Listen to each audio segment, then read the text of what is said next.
évidemment les membres des représentations diplomatiques et gouvernementales qui sont présents dans la salle. Je salue les partenaires et différentes associations représentées. Je salue évidemment les journalistes et tous mes collègues du FTDES avec qui nous travaillons d'arrache-pied sur ce sujet de la migration qui est transversal et fondamental pour la Tunisie. Et je salue aussi les membres des différentes forces de police, de douane, de la garde nationale et des forces armées qui, dans la pièce à côté, participent à un atelier sur la gestion des frontières. J'espère que cet atelier suivra les recommandations que nous donnons depuis plusieurs années en matière de droits de l'homme aux frontières de la Tunisie et de l'Europe. Le Forum tunisien pour les droits économiques et sociaux ne travaille pas seul sur ce sujet.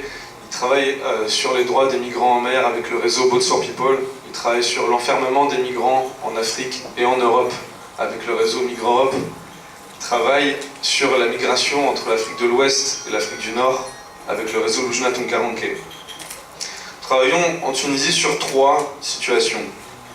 La situation des familles de disparus et des Tunisiens qui émigrent vers l'Europe, la situation des réfugiés au camp de Choucha et à l'extérieur du camp, parce qu'il n'y a pas de réfugiés uniquement au camp de Choucha. Je rappelle que le camp de Choucha, s'il est officiellement fermé, existe toujours, et que plusieurs centaines de réfugiés y habitent toujours.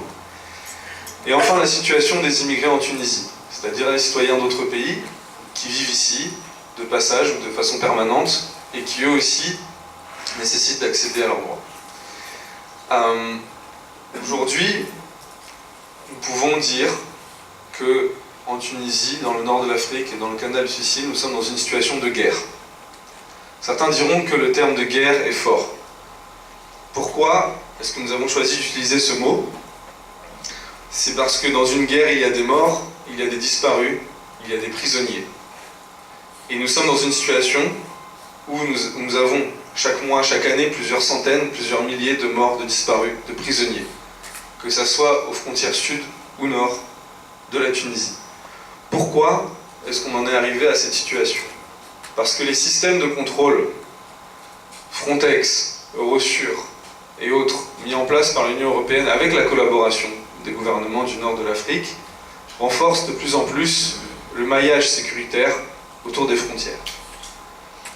On arrive néanmoins à une situation où les gens finissent non seulement par continuer de tenter de plus en plus de traverser ces frontières qui sont de plus en plus sécurisées et à y mourir de plus en plus. On a eu il y a quelques jours un naufrage dans lequel à lui seul il y a plus de 300 personnes qui sont mortes ou disparues. C'est-à-dire le total des morts et des disparus qu'on a eu pendant l'année 2012. En une seule journée. Donc vous imaginez le niveau de massacre auquel on arrive, c'est pas le mien, niveau auquel on arrive avec, soi-disant, des mesures pour empêcher les gens de partir, en pensant que si les gens ne partent pas, ils ne mourront pas. Il se passe exactement l'inverse. On diminue le nombre de visas, on augmente les dispositifs sécuritaires, et les gens partent de plus en plus, puisqu'ils n'ont pas de visa, et prennent des routes de plus en plus dangereuses. Conclusion, ils meurent de plus en plus sur les routes. Passons maintenant à la situation qui se passe à terre. Nous avons un camp de réfugiés qui a été ouvert avec la crise libyenne. Nous avons des gens qui ont tous fui un conflit armé, qui ont tous fui une situation sécuritaire qui aujourd'hui se dégrade encore en Libye.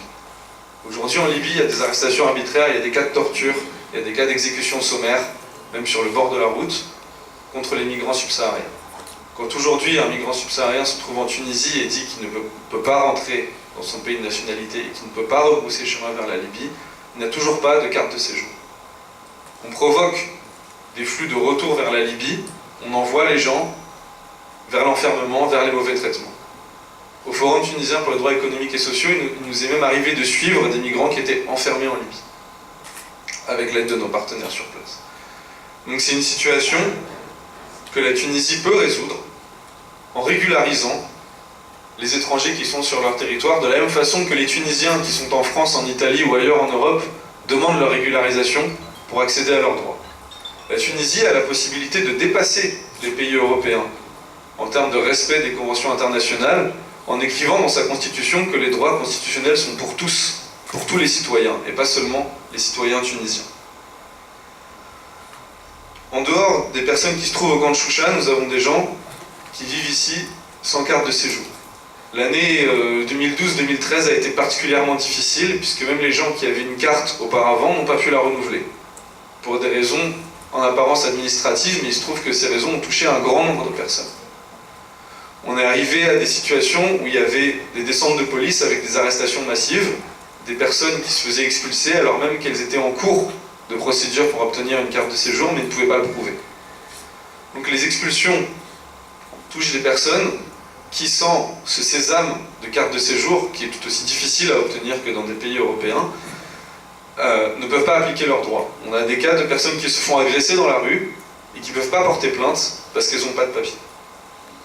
Donc le rejet des immigrés et la violence guerrière qu'il y a contre les immigrés et qui se produit en Europe est en train de se déplacer vers la Tunisie. Et il faut que la Tunisie saisisse l'opportunité de sa révolution pour ne pas ressembler aux pays dans lesquels les Tunisiens subissent tant de mauvais traitements. Voilà. Je pense que pour que ces éléments cessent, je répète les revendications, pour les familles des disparus, une réponse des gouvernements qui sont responsables de cette situation, qui sont responsables de la politique migratoire, et qui depuis 3 ans que le Forum et les familles rencontrent les représentants des différents ministères, n'ont donné aucune réponse sur le sort des Tunisiens qui sont partis de la Tunisie en 2011, en 2012, en 2013, et dont les familles sont sans nouvelles.